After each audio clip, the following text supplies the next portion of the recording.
Never one to miss an opportunity to take a side against the God of Abraham, Isaac, and Jacob. Yahweh. The Pope has once again weighed in on a political hot-button topic. Just one day after President Trump boldly declared the United States would recognize Jerusalem as the capital city of Israel, the Pope jumped into the debate to say he was worried about Trump's plan.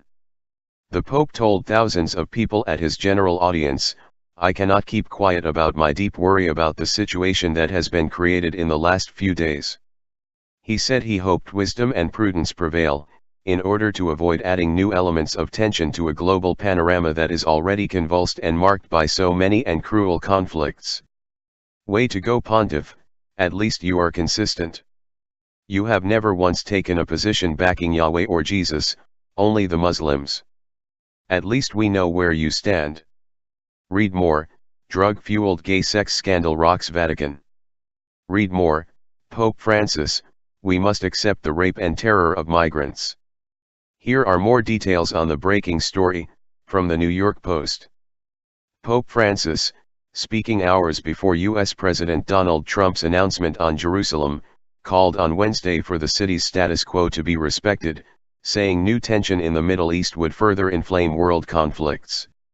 Trump is due on Wednesday to recognize Jerusalem as Israel's capital and set in motion the relocation of the U.S. Embassy to the ancient city, senior U.S. officials said, a decision that upends decades of U.S. policy and risks fueling further violence in the Middle East. In an appeal at the end of his weekly general audience, Francis called for all to honor United Nations resolutions on the city, which is sacred to Jews, Christians, and Muslims. I make a heartfelt appeal so that all commit themselves to respecting the status quo of the city, in conformity with the pertinent resolutions of the United Nations, he said. The Vatican backs a two-state solution to the Palestinian-Israeli conflict, with both sides agreeing on the status of Jerusalem as part of the peace process. Palestinians want East Jerusalem as the capital of their future independent state, whereas Israel has declared the whole city to be its united and eternal capital. The Pope told thousands of people at his general audience, "I cannot keep quiet about my deep worry about the situation that has been created in the last few days."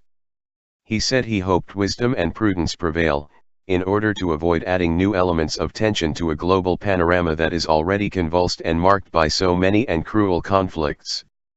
In 2012, the Vatican called for an internationally guaranteed special statute for Jerusalem, aimed at safeguarding the freedom of religion and of conscience, the identity and sacred character of Jerusalem as a holy city, and respect for, and freedom of, access to its holy places.